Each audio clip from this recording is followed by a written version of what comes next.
Welcome to The Roofer Show with your host, Dave Sullivan. You found the podcast that helps roofing contractors grow their businesses, make more money, and have more free time. Aaron, what's going on, man? It's great to see you again.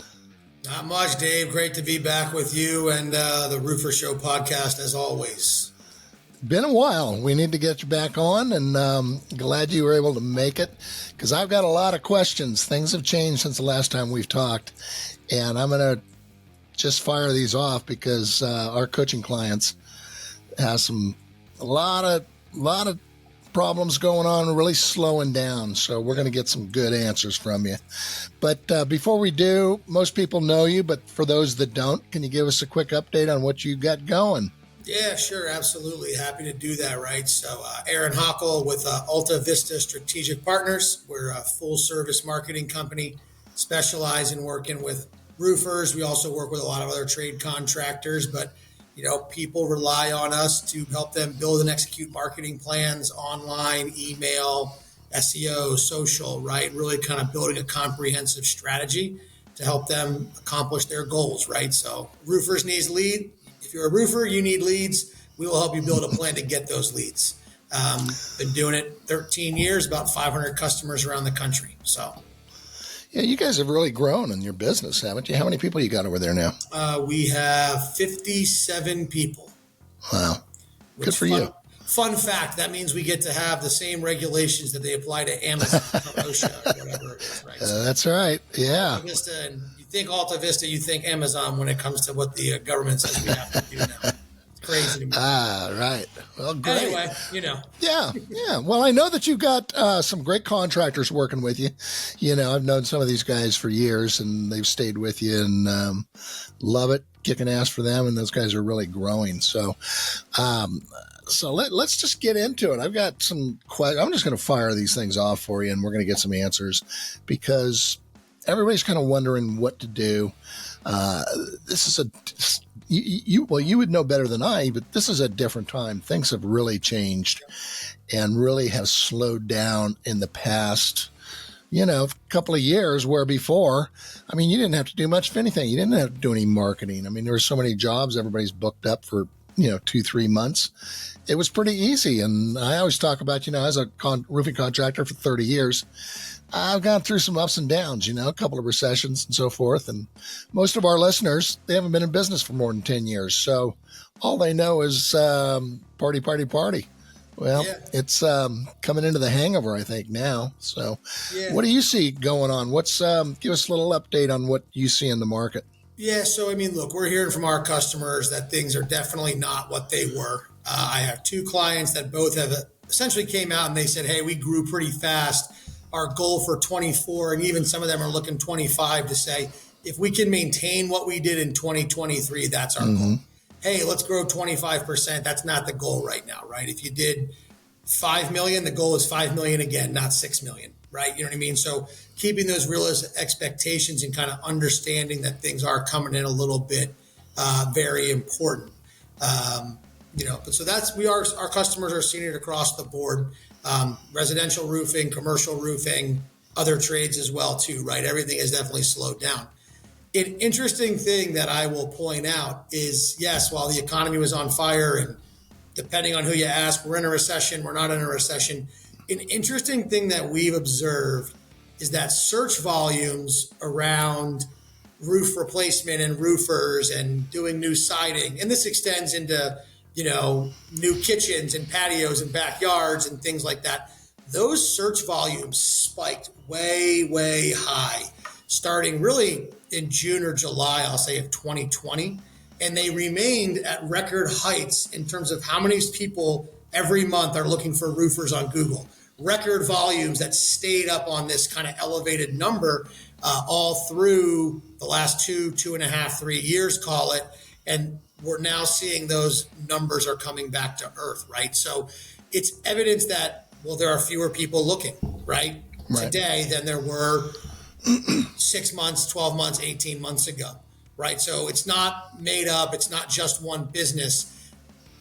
Data directly from Google supports fewer people are looking today than a year ago.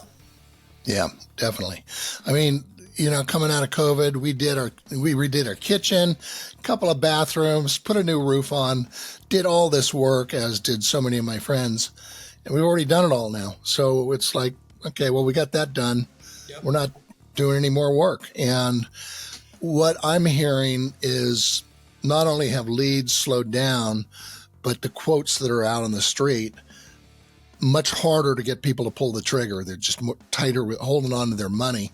Yep. And it's just, and it's interesting because you look at the the stats. Basically, you've got a sky high stock market.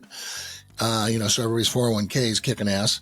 You've got home values continuing to go up. So generally, there would be that wealth effect where people feel, hey, I'm wealthy, I can go out and spend money. But for some reason, it's just not that way right now. People do not feel, that wealth. It's an interesting one because we had an internal sales meeting this week and last week, whenever it was. And one of the things that got brought up is, question was, has anybody heard, I'm kind of on the edge or on the fence because it's an election year? And I was like, I haven't heard that yet, but some people swear by everyone's cautious leading up to an election, and the economy does what the economy does.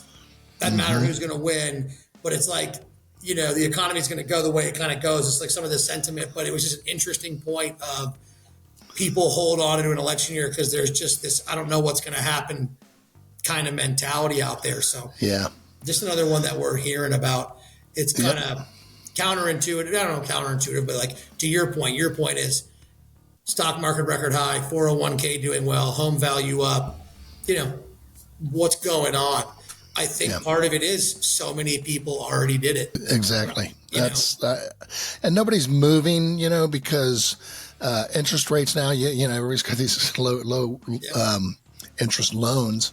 I'm not going anywhere. That's for sure. So interest rates also impact a HELOC. They impact a cash financing. You know what I mean? Hey, 12 months, 0%, want to do your roof. That sounds great. Hey, it's 7.99% or 12.99% or whatever it is, right? Mm-hmm. Doesn't sound as appealing all of a sudden.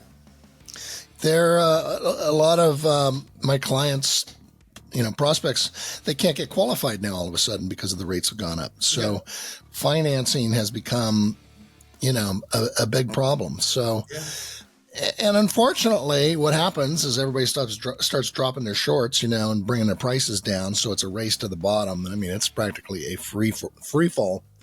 And we had a conversation today where, you're going to have that and you cannot participate in that. So you've got to show a differentiation in your business, what makes you different. And we went through, our sales process, which is really building trust from day one, before you go out and meet that prospect, and be able to show them that there is a difference. A roof is not a roof, just a roof. That's what they think. And if you go to, you just go to Google reviews and show them all the 1 and 2 star reviews, all these guys, all the screw ups, it's always some kind of communication problem.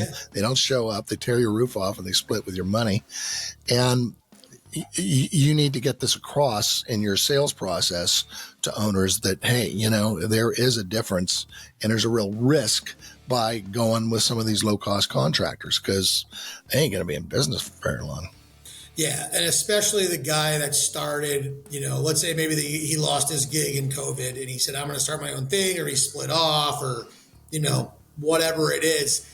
The guy who's been around for a year, 2 years, and not to knock them, there's plenty of people who started 2 years ago who are doing great and they're phenomenal people and business people. But a guy who's been around 2 years, got some tough reviews, and these things were starting to clamp down, yes, that's definitely a selling point in the home conversation. What we would look at from a marketing standpoint is the pie is getting smaller, right? Right. And so there's just the search volumes are down. You can go onto Google search trends and check it out, right? That's where it is.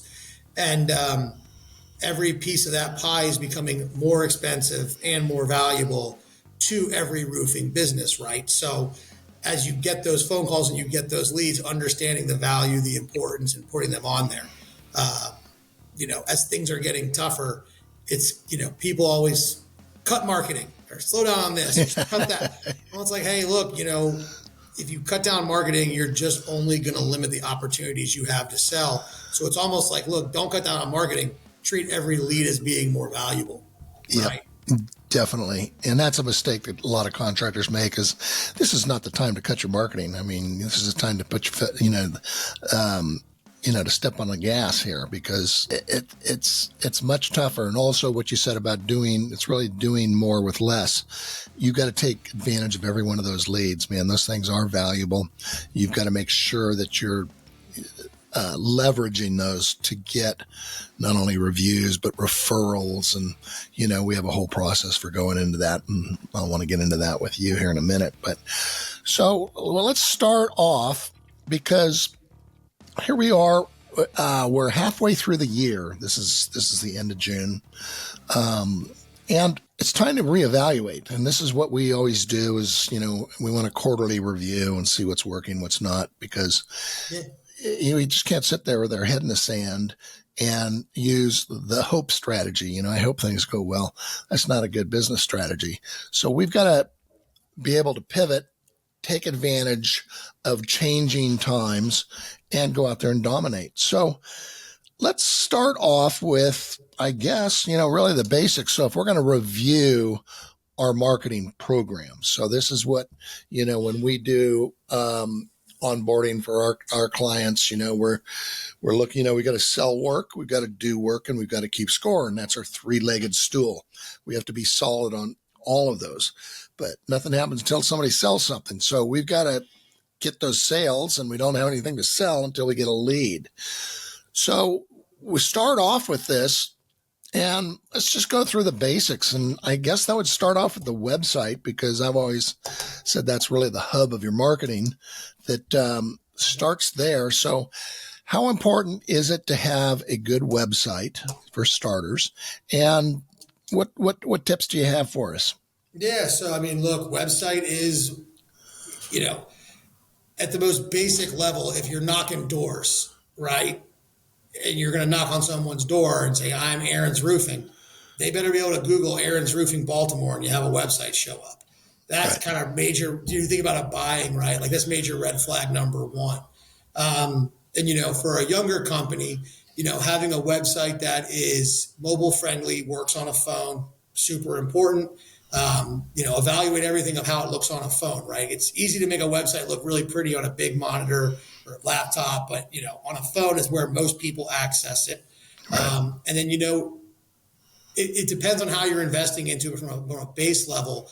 Having that on there, saying who you are, what you do. We like to humanize. So if you can say, I'm Aaron Hockel, I'm the owner of Aaron's Roofing. I'm Dave Sullivan, I own Sullivan's Roofing, right? Or we're Aaron Hockel and Dave Sullivan, we own H&S Roofing. Right, putting faces, names, people they're going to deal with, that does drive a lot of engagement, right? People like to see that, and then if you have good reviews and you're doing that part of it and you have that going for you, plastering those all over the place, right? That would be another really critical element on that base website, right? But hey, here's what I can do for you. Here's who we are. Here's why you should hire me. Here's what other people are saying about me. And this is almost all like on a one-page website, right? This is like a one singular page.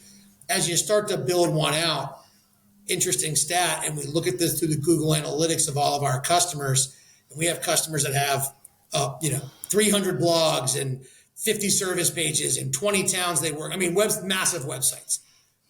Almost universally, the first most visited page is usually always the home page.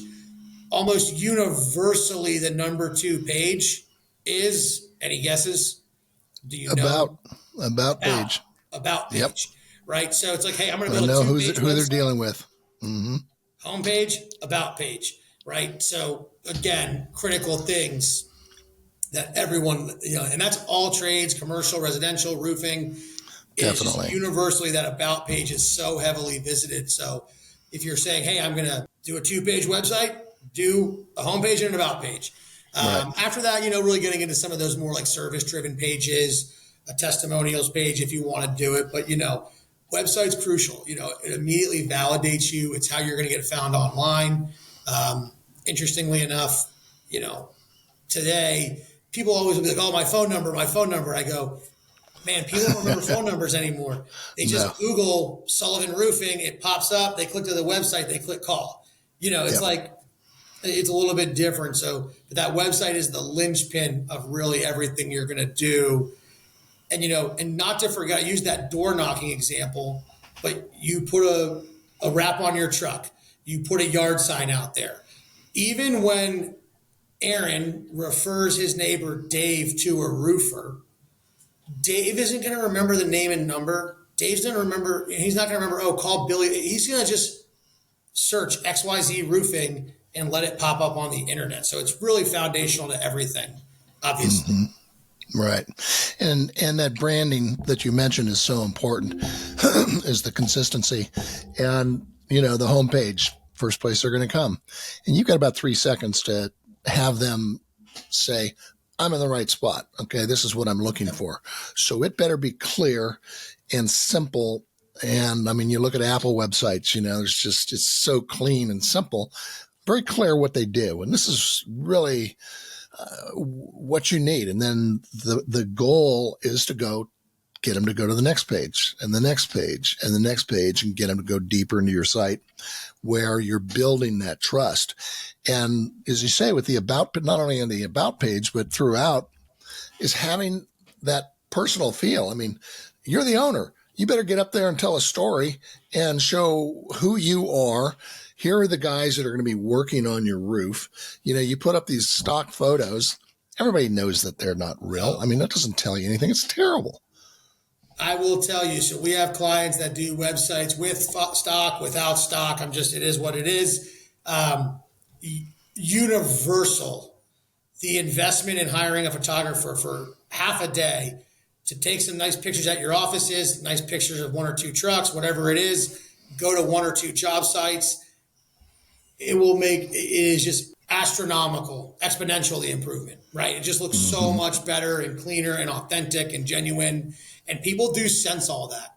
I always tell people in evaluating all these things, like, think about how you look for and buy and research services on the internet for yourself. If you're looking for a dentist, how do you look for a dentist and read about them and visit their sites? And the way most people look for and evaluate and buy services, that's how they're going to evaluate and interact with you and your business, right? It's, on the roofer, it's this, but just how you do it is how most people do it. That's what one of my talking points, right? So what's important to you is probably important to the next person. Right.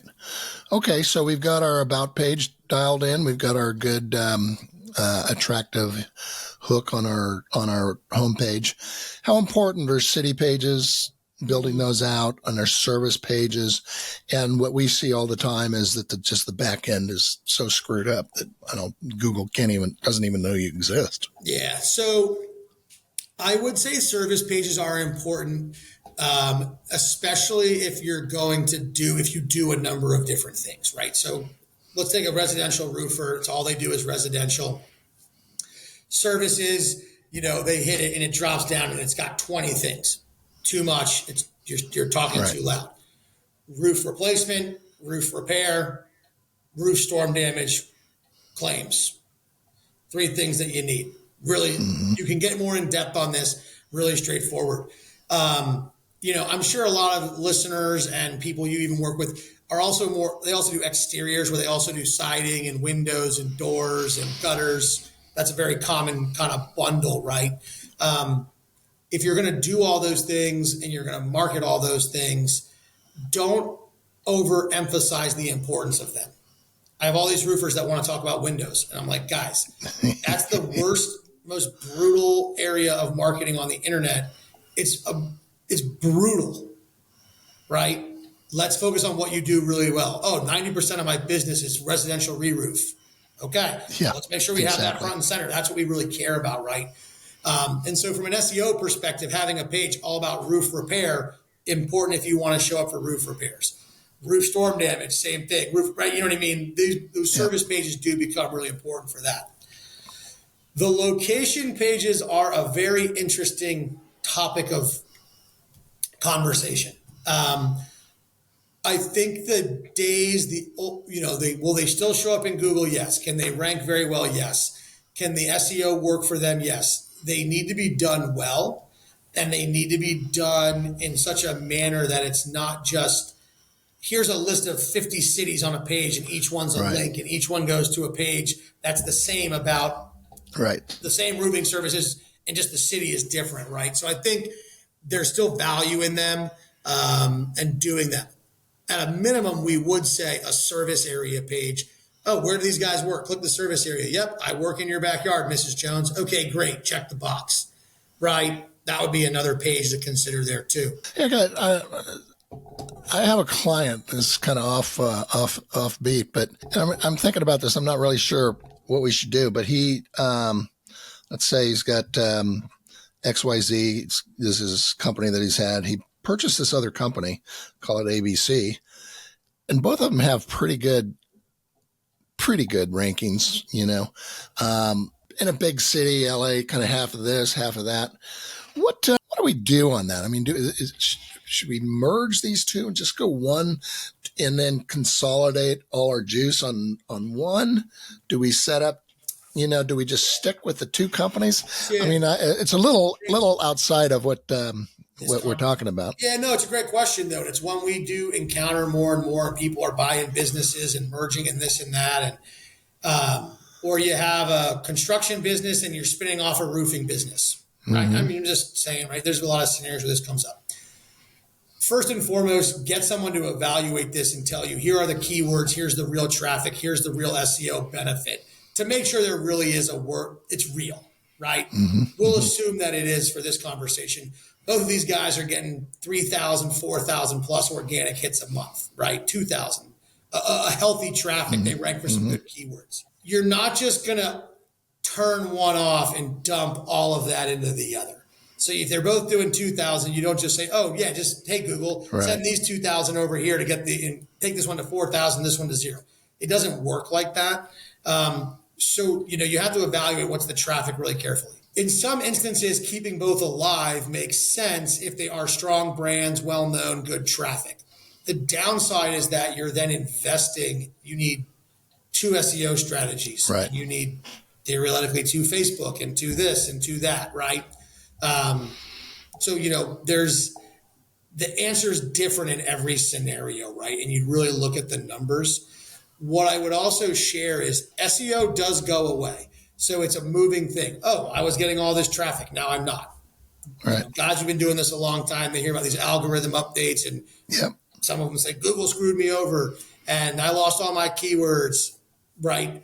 Well, they're changing the way that they're driving the results and how they're evaluating to get the results.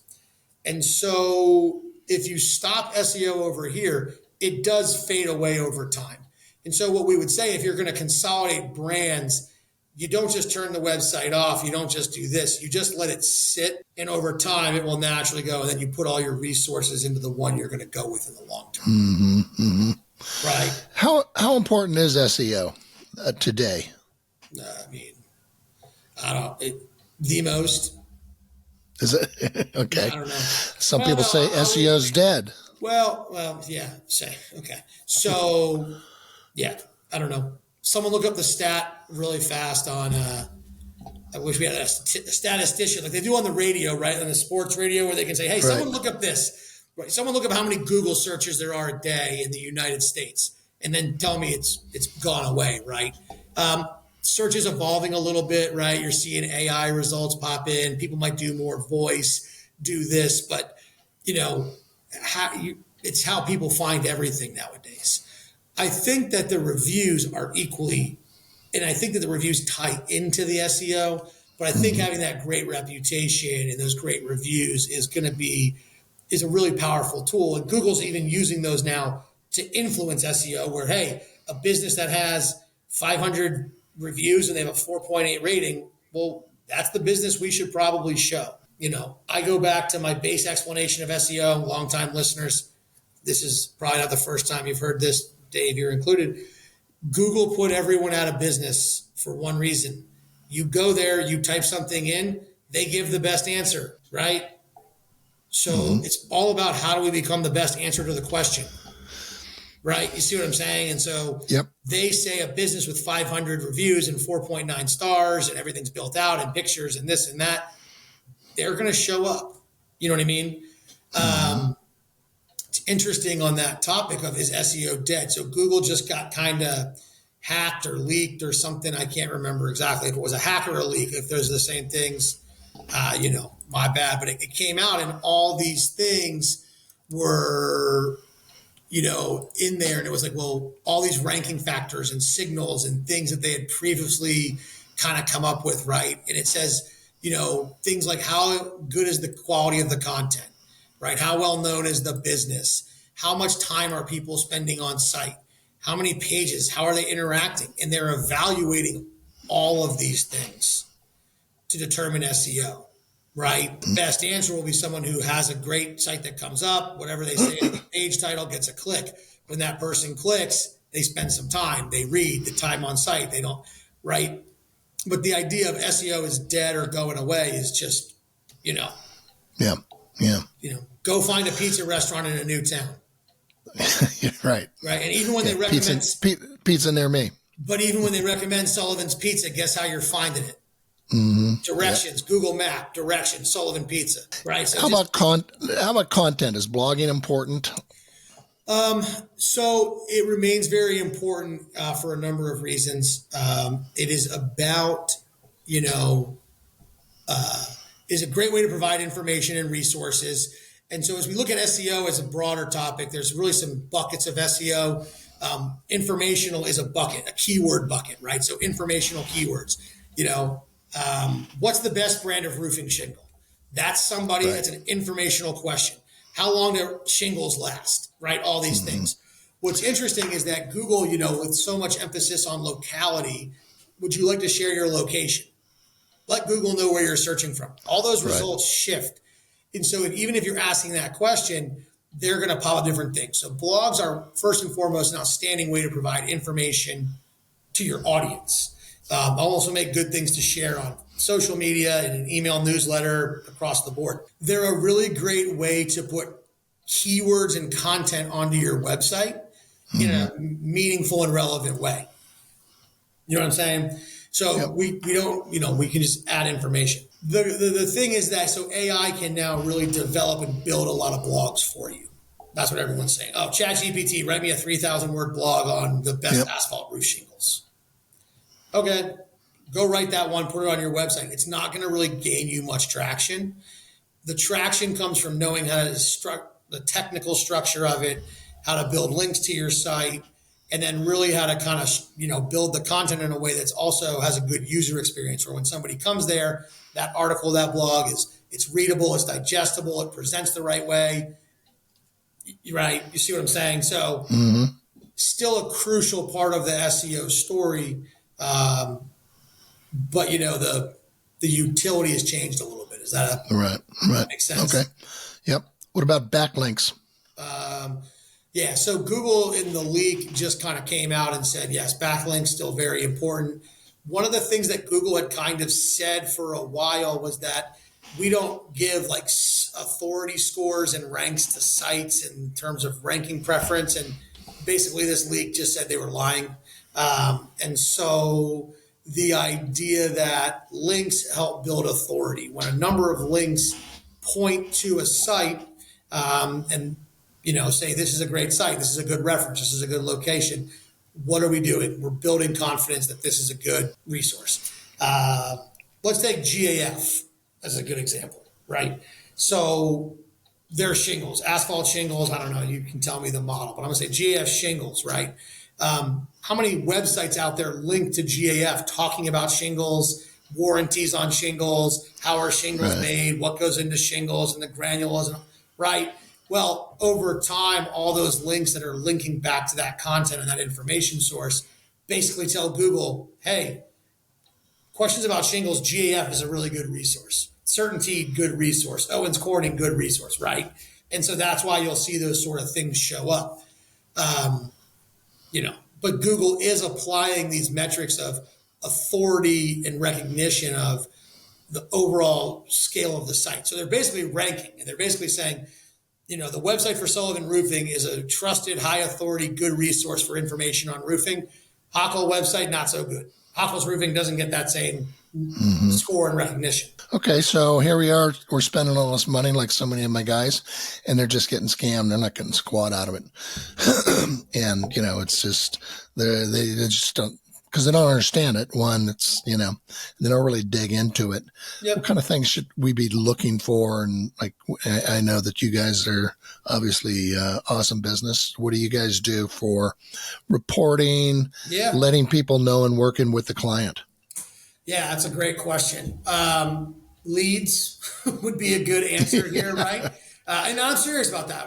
I've been doing this Alta Vista a long time, and I work with our team and our SEO guys, and they're always like, oh, well, we got these keywords and we're this and we're that. And I go, hey guys, listen, I'm dragging you slowly but surely, to the dark side here, right? Roofers don't care about keywords. They don't care about clicks. What they care about is people filling in a form on their website or picking up the phone and calling their business. So I would share from a standpoint of, we know that's what you want and what you care about, right? We're aligned in this one.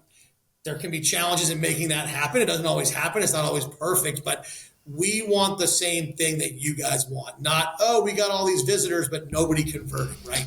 Right. So the first thing we look at is saying, in a reporting metric is on our SEO, we'll look at just that bucket is how many organic form submissions did you receive for the month, right? If you got 1,000 visitors, how many people filled in a form? And we wipe out the ones that are spam from Eastern Europe and South America and people selling all kinds of stuff, right? So we wipe those off the thing, right? So how much of our traffic is converting?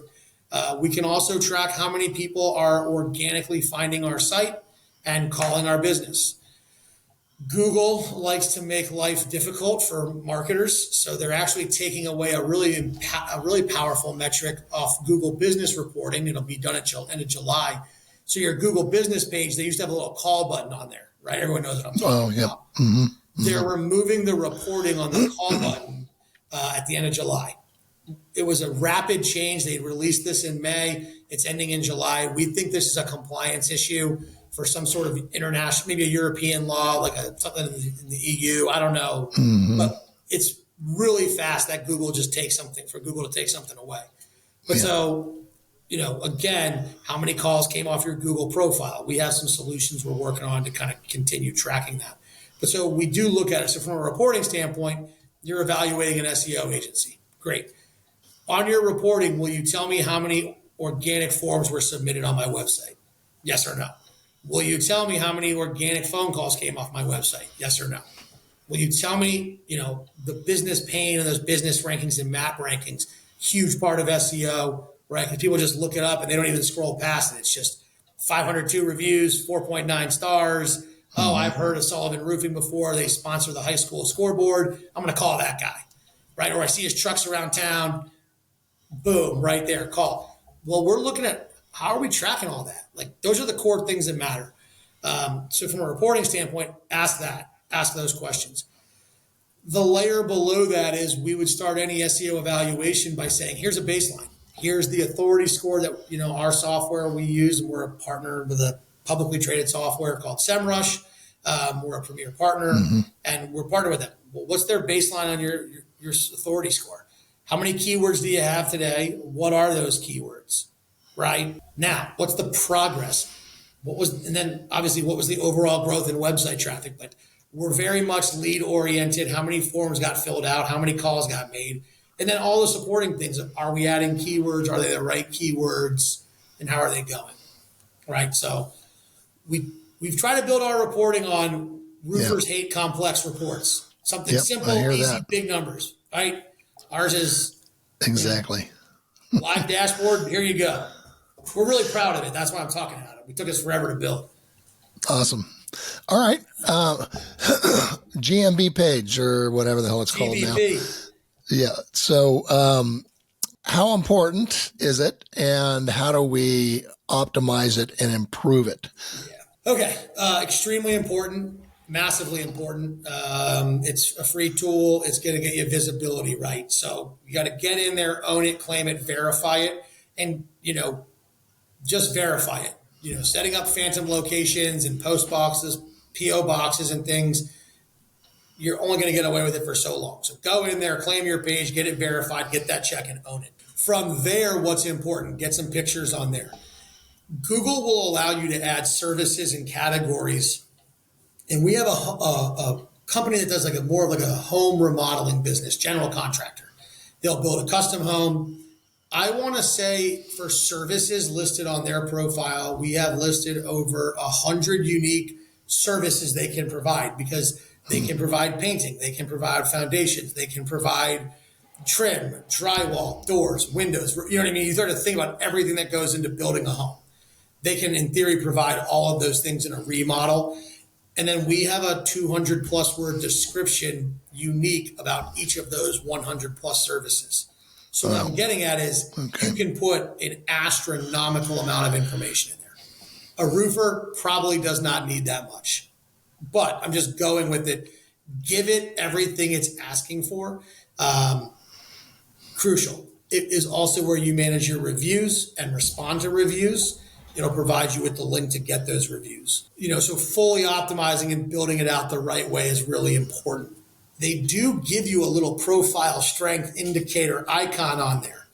If it's not looking green, start at keep at it. If it's not green, you're not done. So, go back. It does a really easy way, right?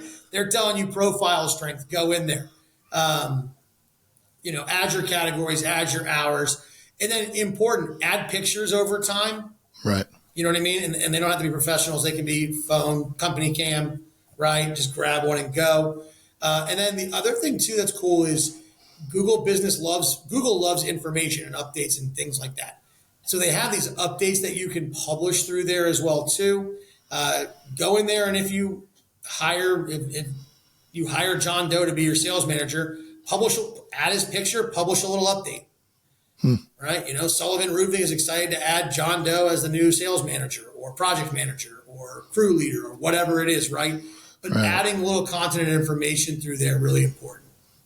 Do they still, they used to have a Q&A that you could put in there. Do they still have that? Yes. Okay. So that's, again, content that you can put in there to answer questions. Yep. I would assume. Yep. Okay. 100%. And the reviews, get the damn reviews, man. I mean, you got to have a process, a strategy to get reviews and ask for reviews on every single job, particularly repairs. I mean, it's an easier way to do it. Go clean somebody's gutters and get a review. Reviews important still? Yeah. No, they're never going to not be important. Yep. And where I weigh in on the reviews being so critically important these days is just walk into a home and, one of our customers, I'm just got them up here for reference, 4.9 rating, 402 reviews, and they work in half of one county. They got the most reviews by double the next guy, right? They walk into the home and what do they say? And they get them all the time. So it's not like 400 reviews from 2 years ago or this or that. They're constantly adding new ones, right? Mm-hmm. They walk into a home and they just say, hey, look, Mrs. Jones, we'd love to do your roof. Here's our proposal. We can, give me a call. Also, as you're evaluating everybody, just check out our reviews. We have the most reviews of any roofer in the county. We have the highest rating. On top of that, right? So we've been reviewed the most times and we still have the highest rating in the county, right? We're going to be here. You can trust us, Right. And the power in the sales process. You know what I mean? It's such a powerful part of sales. Now you mentioned the post office box and so forth. I get a mixed opinions on this, where I know a number of guys that have a second location, not more than a post office box, but on their GMB page, or they have two. No, I think they have two separate ones. Yep. And is that working? Yes. So let's talk local. We'll call that local SEO in that maps. Yeah. And the reason I bring it up is because I've got one, and this is true for a number of guys, their office may be in one area that's quite a ways away from their service area. Their service area. Service area. Yeah. Exactly. It's a great question. So let's talk about that map and how things show up there as our first thing, right? And so why is that so important? Locality and proximity is the number one factor. I'm in Baltimore, Dave's in Northern California. I can never get Sullivan Roofing to show up in my map in Baltimore and vice versa, right? Where you're searching from and the proximity of the search to the business is number one. Number two is that accurate business information. They're called directory citations. How well are you listed around the internet? How consistent is your business information? Is it all the same on Google and Yellow Pages and Bing and all these places, right? And then is that still important, the citations? Very much. So, okay, so you want to have your citation, because I think this is something that's really overlooked, and I know there's a number of services that'll do it for you and so forth pretty easily, but you want to be on every one of those, don't you? Yes, 100%, and you want it to be the same. Exactly. And so then the last one would be the reviews, right? And I'm going to get to where those are the three pillars that influence that map ranking, right? In small business that we're talking about now, the reviews are part of what's called prominence. Prominence is how well known is something. Well, if you have 500 reviews or 400 reviews, you're more well known than the one that's not. The example I always give is if you're in Washington, D.C. and you search for a museum, you get the Smithsonian. Why? It's the most famous museum in Washington, D.C., right? They're going to just rank that higher based on how well known it is. Small businesses get known through reviews in that part of it, right? Now, going back to my office is here. Do I get a second page, P.O. box, all those things? Google, if you put a P.O. box address in, they're kind of killing those. They also have really stepped up their verification on Correct. second profiles and locations to the point we've had clients that have had to do like Google Meet videos and been like, here's the outside, here's my name on the door, here's my license on the wall, here are desks and chairs and shingles and hammers, and like they're serious about this. Yep, exactly. It's not just like, oh, I'm going to just pop this in and get a postcard. They've upped their game on that. If you can get a second location that you can put a sign on the door, verify, and get it up, and it's in a target area, you need that. Go for it. All good. But they're not going to let you go down to the UPS store anymore and get a P.O. box and say, like mine is, Roofing, P.O. Box 101 Main Street, Beverly Hills. Right. And, all of a sudden Sullivan Roofing starts showing up all over Beverly Hills, right? Right. So, but yes, it's got to be real. That's what they care about. It's real, it's true, it's authentic. It's not, you're not trying to one up them. Oh yeah, I have an office here, but you don't. That's what they care about. What about an office space? Those workspace. The WeWorks, they're cracking down on those too. Yeah. Some are verified, some aren't. Right. They crack down on them. Are we talking? It's good. I'm not saying. It can be a lot of effort to go through some of these things to have them deny it. That's a concern. Are we talking 2 pages then? Two GMB setups? Yes. So my best friend, he has an insurance brokerage, and he always talks about how he has so many reviews. Well, he has 2 offices. One's in Baltimore, Maryland. One's in Bowie, Maryland. The one in Baltimore, Maryland might have like 700-800 reviews. He's been doing pretty well. Their headquarters they actually go to work in every day is in Bowie, Maryland. And they're both real offices, desks, chairs, the whole 9 yards. It has like 2 reviews. So anytime he brings it up, I say, dude, you got 2 reviews. What are you doing? You need to hire me to help you get more reviews at your headquarter location. So the answer to the question is yes. You now need to worry about updates, right. Pictures, business information, directory citations, reviews for both locations. Because his Bowie one never shows up. Right. Even though it's his main one where 9 people work every day or 10 agents or whatever it is, never shows up. Because in the Google business, because it has no reviews, no citations, right? Right. So you gotta work at it just like the other one because you want to get both of them up in the maps and 100%. So forth, I assume. Yep. Okay. If you can do it and do it well, by all means. No doubt. Last question on the SEO and website. What about data pins? Where, they talk about all these, we've had, Bird's Eye and a number of them they have where, you've worked in areas, you take a photo, you put your your location? Yeah, I hear both. It's a scam or not? It's not a scam. It has value because it allows you in a home to pull up a page and show all the places that you've worked. It allows you to have good pictures. It allows you to do a number of things. It's a good sales tool. It's a nice website tool. It can help add keywords and this and that. I don't know that, and I've talked to 2 or 3 of these services where I go, if I hire you, if our client hires you, and we add 300 data pins in this neighborhood 10 miles from our physical verified GBP location, are we going to start showing up over there more? And they can't definitively say yes, right? Now, part of that's Google they don't know the recipe, so they can't guarantee to make it. But I don't think it's a guarantee. But I also don't think that it's necessarily having job profiles and pin dots on maps and breaking down where you've worked and pulling out your tablet and showing, here's all the jobs we've completed. Oh, we're here today. And you zoom in and you've got 3 pins and it's Smith, Jones, and Williams, and you can click on pictures. Powerful sales tool, good on a website, good for conversion. Does it demonstrably change your SEO ranking and your traffic? I don't believe it does. I wasn't told by 2 different softwares at the IRE. Guys I was talking to at IRE. Yeah. So, all right, I'm almost wrapping up here. I got a couple more questions and I'll let you go. But social media, how important is it? What should we be doing? How do we do it? What platforms? You can only do so much. Facebook, Instagram, LinkedIn, especially the commercial guys, LinkedIn. We could do a whole podcast on commercial LinkedIn, roofing, marketing, reaching out, contacts, prospecting anyway. TikTok, if you can do it with video, it's real and authentic, right? And that is the big thing across all of these, is kind of having some real content, authentic, your people, your pictures, you're this, you're that. That's got to shine through.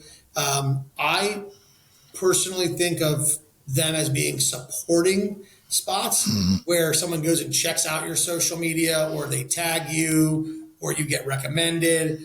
I still think when someone wakes up and they've got water spots, that they're searching Google first and maybe go in social media second. That's my, oh, there's 20 shingles in the yard, or, oh, hey, the shingles are gone, or what, you know what I mean? Whatever it is. I think that's Google first, social second.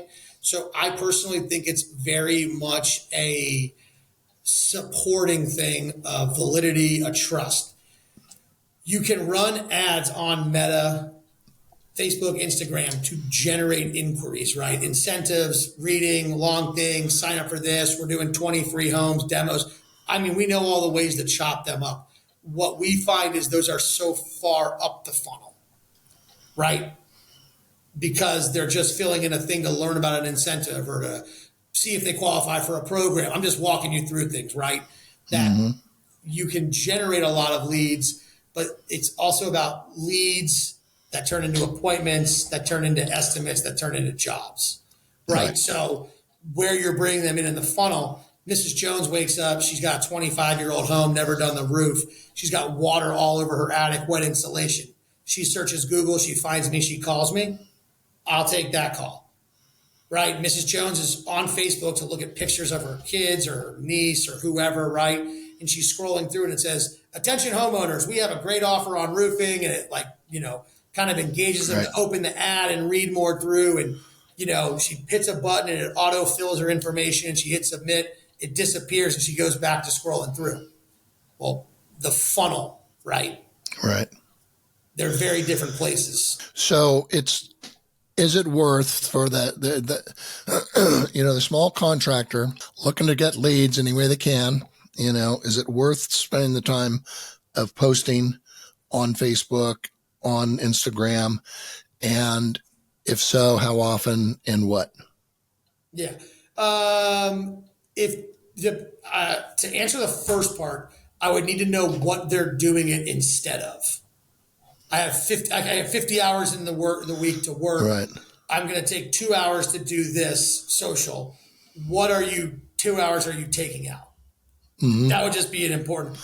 That's a good point. I'd want to know where you're prioritizing your time, right? Same thing would go, I'm going to hire an outside company, a freelancer. If you have budget, what are you skipping? I'm taking $1,000 from here to pay this over here. I got to know those things to answer the first part fairly.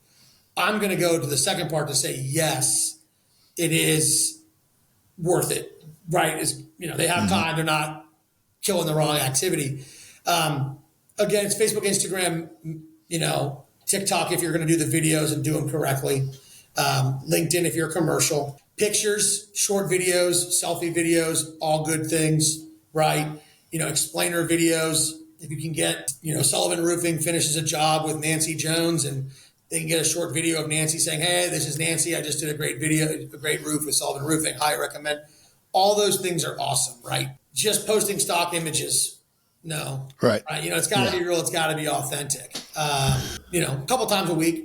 It doesn't need to be 5 times. Interesting. Yeah, you're right. And video's king right now, right? Yeah, still is. I just think about it. I just go back to this approach of how many people think about their roof when it's fine. And the answer is a small amount of people, right? Like you might dream of repainting your house or you might dream of a new kitchen like Dave was at the start of the pandemic, right? I'm sure that was the bathrooms and the kitchen, redoing those have been a dream of yours for years, right?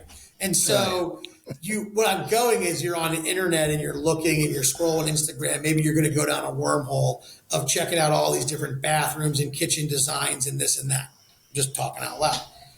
You don't be like, my roof's fine. But man, I just can't wait till the day I can get a new roof. Let me go to this page and start looking through all these different kind of roof shingles and colors and trim. And it's just not, I don't think that's how people really truly act. I think it's very reactionary, right? It's selling the house. It's time to do a new one. Bought a new house. Time to do it.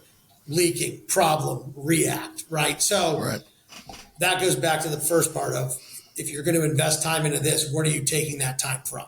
YouTube. What about that? Does it work? Does it help? Does it get leads? Yeah, Dave, you're coming with some really hard questions. You could have prepped me on these. Back in the day, we used to screw some of these things. I would know. Yeah, exactly. I'd write it down and hold up a sign. What I'm walking into, right? YouTube is a great place to add content and a great place to repurpose, right? So, hey, like you started recording these podcasts and getting them onto not just your podcast and have a podcast, but hey, let me put this video onto YouTube. It's a great use, right? So if you're making a good video for TikTok or Facebook, or you get that Mrs. Jones saying in 60 seconds, throw it as a Facebook short or a YouTube short, or throw it up there on a video, right? All those sort of things. I think that the days of that being new are kind of past us a little bit. Like, go look up how many roofing videos there are on YouTube, and there's never ending, right? So in some ways, I'm going to make this video about roofing. Well, you have to go fight an entire search engine algorithm battle on YouTube to have your roofing video show up. YouTube is the second biggest search engine. Google number 1, most searches. Second most searched place on the internet is YouTube, right? So I just think the idea of some of that stuff is this, but it's a great place to repurpose content, reuse it, get it out there. YouTube has some other advantages. It makes video really easy to share. It makes it easy to embed into a post. It makes it easy to, you know what I mean? There's a lot of things you can do with it. Sales technique. Hey, Mrs. Jones, if you go to our YouTube channel, I got 30 videos on there. Here's the link to our YouTube channel. There's over 35 video testimonials on there. My YouTube editor says, which by the way, I'm getting 8,000 views. It's kind of, who the hell's watching this stuff? And particularly shorts, When you break 10,000, you can start getting a share of the ad revenue from your channel. That's right. And I can really irritate everybody. Just keep going. It's going. It's interesting. I've got all these, this is, I don't know. This is probably going to be number 320 episode. Okay. Yep. So I've got all of this, content, because I always record the video and the audio. I just haven't posted the video. So I'm taking a lot of some of these great interviews that I've had, and I'm just having, I pass them over to my guy. I got a great guy off of Upwork. He posts them, cuts up 10 reels, and, and those are the ones that really get the views. It's like, who the hell's watching these things, man? It's like when I'm on my Instagram and I'm scrolling through and it's like, oh, here's this like part of this podcast I saw today was Shaq and Draymond Green talking about defense. It's like, and then it just ends and you're like, oh, should I go find this podcast and listen to it? Right? Like, I get exactly where you're going. But again, you're to a captive audience that's engaged and wants to learn and wants to be, find you as a resource and knowledge and all these other sort of things. And I just, I go to let's go back to what are we sacrificing to do that? Would I rather have that money go to a best roofer near me and get a few more clicks on best roofer near me to my website? I'm just, Yeah, that's true. My guy says you got to pay to play though now, to get that, everything, because as you say, the algorithm is set up where just, if you want to get found, if you want to get seen, you got to pay, that's with everything. Yep. And again, it's just about all having a well thought out plan, a destination, a goal, a threshold, we're talking about all these individual bricks, right? Yep. Well, how do these stack up to build a house? You know what I mean? That's what we're really talking about here, right? We've talked about SEO and web and now social media and reviews and Google Business and all these things, right? But at the end of the day, we're just talking about individual components. Well, let's build a plan. Let's budget a plan. Let's figure out this. We talked about reporting and it's all about like, this is the areas I want to work. This is the kind of customer I want to attract. This is what I want to do. This is about how many leads I think I need. You know what I mean? And now we can start to say, well, let's go buy a few more clicks for best roofer near me.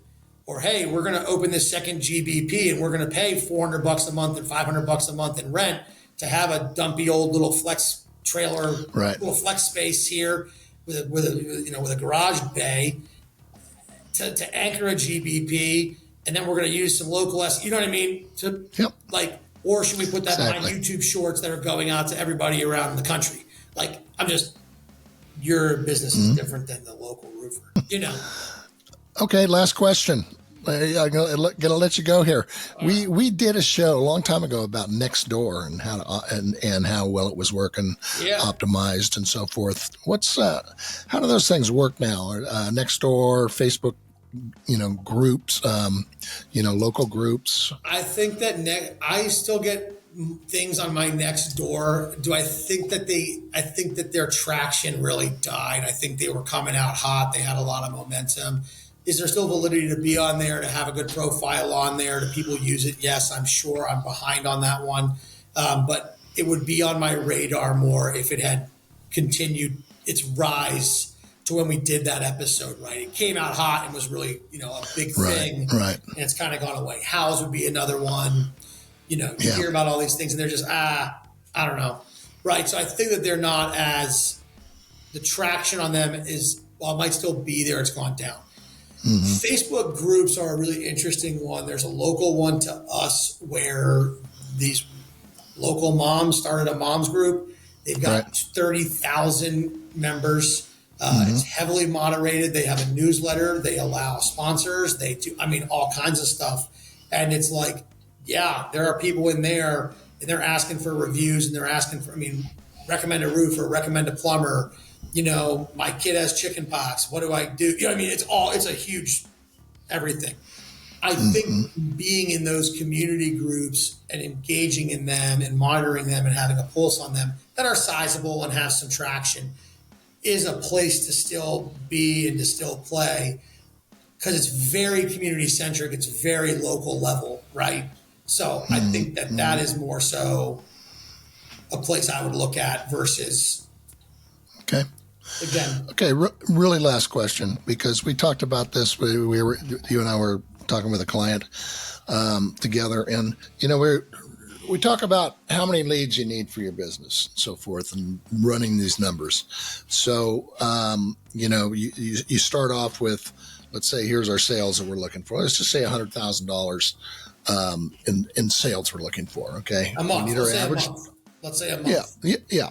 We need our average job size. Our average job size is $10,000. So that means we need 10 jobs every month, right? Okay. So we go back and then we look at our close rate. So our close rate, let's say we're 1 in 3. So that means we need 30 qualified leads, sit downs to get there. Yep. Now, what we talked about, we've got inquiries, we've got, pre-qualifying and so forth. But also you mentioned, we didn't really get into it, but the idea about repairs is that, the majority of those leads that come in are going to be repairs. So it really doesn't fit into our numbers. You know what I'm saying? Yeah. Does that make sense? Yeah. So, I remember this conversation really well, right? So we talked about hey, someone calls your business and says, I need a roof. That's an inquiry. It's not a lead. And this is just getting into verbiage here, right? Like it can be whatever we want it to be. But so it's like inquiries to appointments that turn into estimates closed, jobs won, revenue, right? And so we looked at all that and we talked about repairs.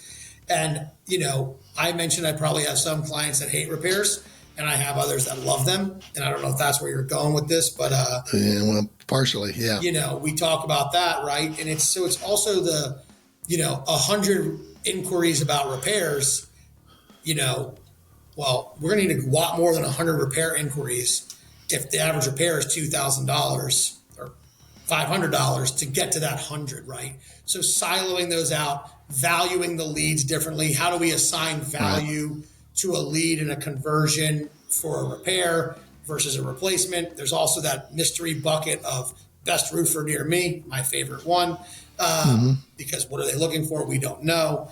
And so, to the point of understanding the outcome, the 100, and building a reverse back.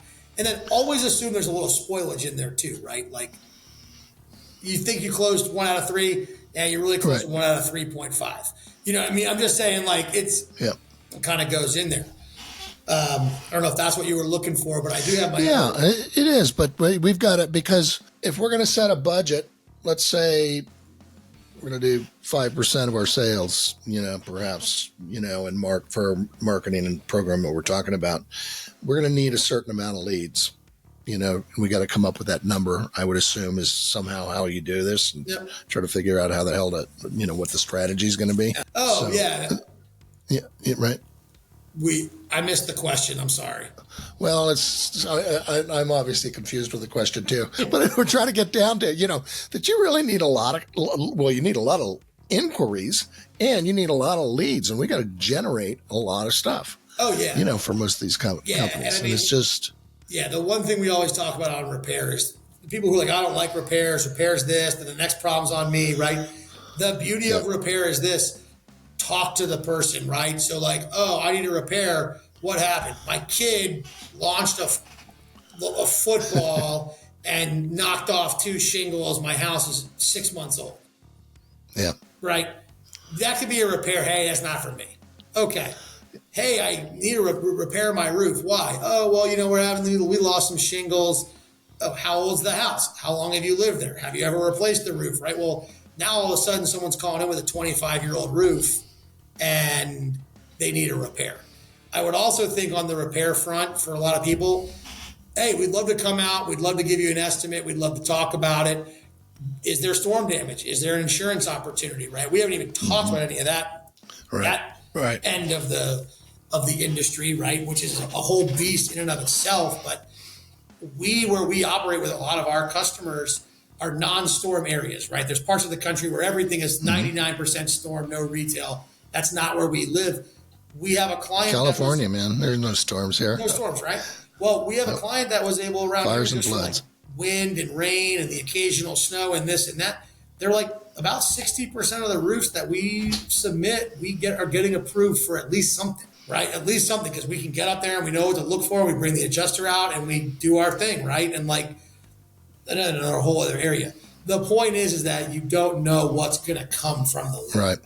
Right. You don't know what's repairs are tough, man. Yeah. That's why I always believe in it. You got to have a solid minimum charge. Yeah. And usually about $500. Otherwise it's just not worth your time to go out there. It'd be really hard to get this, but I'd love to challenge 1 or 2 of my customers to say, how many people called you about a repair or filled out a form that said, I need a repair, that ended up buying a roof from you within 12 months? Exactly. Yep. Or needed a whole new roof, in your opinion, when you got out there. I bet you the numbers would open a lot of eyes. Aaron, this is some awesome stuff, man. You answered all the questions. I fired them right off there. And as I always say, man, you know your stuff, and you guys run a great operation there. How do our listeners get in touch with you to talk marketing? Yeah, sure. So you can just Google us, Alta Vista Strategic Partners. We should pop up number one. Our Google pane, we got some good reviews. So. You can check out our reviews. Go to our website, fill out an inquiry. Our website is just altavistasp.com. You can go there. And then my email is just aaron@altavistasp.com as well. Find me on LinkedIn, Aaron Hockel. I'm the only one on there, I think. So that's another good way to get me. But, you've been great to a number of our listeners that gotten in touch with you just for questions and so forth, and big help. And man, I always appreciate seeing you, and we'll catch up soon. Yeah, sounds good, Dave. Same here. Thanks for having me back again.